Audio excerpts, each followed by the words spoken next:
चुके हमारा बहुत बड़ा दुश्मन है।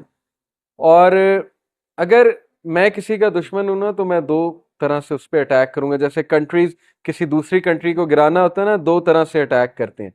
मार तो सकते नहीं, जाहिर है डायरेक्ट जंग तो कर नहीं सकते, एक विल पावर तोड़ते हैं, दूसरा उसकी सोर्सेज काटते हैं उस दूसरी कंट्री की, उसकी इकोनॉमिक सोर्स, उसकी पॉलिटिकल सोर्स, उसके सारे सहारे चेक करते हैं, एक एक को काटते हैं। शैतान आज हमारे साथ यही कर रहा है। एक वो हमारी विल पावर तोड़ रहा है। विल पावर कैसे तोड़ रहा है? नेगेटिव सेल्फ टॉक से कि तू बेकार है, तू किसी खाते में नहीं, तू कर ही नहीं सकता, तू बच ही नहीं सकता, तू एडिक्ट है, तू बेकार हो चुका है। लोग अब ईमेल्स मुझे करते हैं, इतनी लैंग्वेज उन्होंने नेगेटिव यूज की होती है, मुझे दुख होता है कि यार ये अशरफुल मखलूकात ये बात कर रहा है जिसको अल्लाह ने फरिश्तों को कहा था कि सजदा करो। क्या ये एक इंसान की टोन हो सकती है?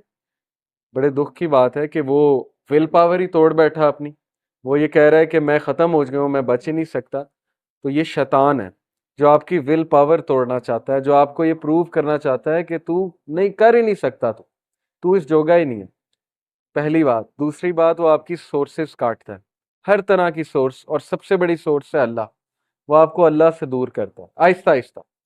पहले नमाजें छुड़वा के, फिर ये कि नमाजों के हवाले से दिल में एक तंगी सी बना के कि यार नमाज क्यों मैं पढ़ूं, सुस्ती सी होती है नमाज पढ़ने के हवाले से, उठा नहीं जाता, नमाज पढ़ी नहीं जाती। फिर अल्लाह से जो एक आधी दुआ आप कर रहे थे हफ्ते में वो भी जाती है, अल्लाह से ताल्लुक ही कोई नहीं। फिर जो कभी सोते हुए कभी अल्लाह से बात कर लेते थे वो भी जाता है।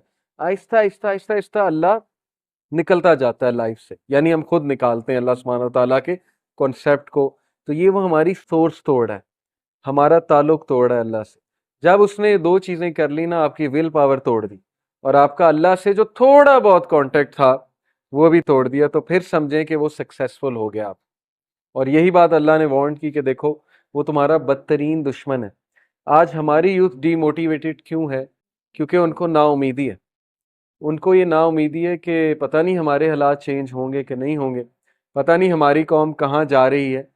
तो ये नाउमीदी से हमें निकलना पड़ेगा हमारी विल पावर के थ्रू। ईमान की ताकत तो बहुत ऊपर की बात है, पहले तो हम विल पावर की बात करें ना। एक बंदा चेंज नहीं होना चाहता, उसको कैसे कोई चेंज कर लेंगे?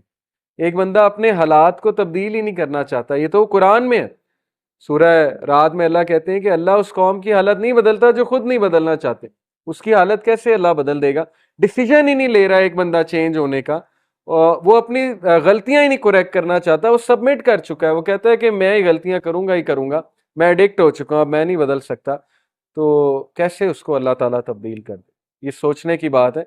अपनी विल पावर पे काम करें, अपने आप से पॉजिटिव सेल्फ टॉक किया करें, अपने आप को थपकी दिया करें। ओके, जब आप कोई अच्छा काम करें अपने आप को अच्छा ट्रीट किया करें। Negative self talk is very bad. चूँकि मैं पॉजिटिव साइकोलॉजी पढ़ता रहता हूँ, हमेशा पॉजिटिव इंटरप्रिटेशन किया करें हालात की। हर इंसान से गुनाह होता है, इंसान फिसल जाता है, लेकिन गिव अप ना करें।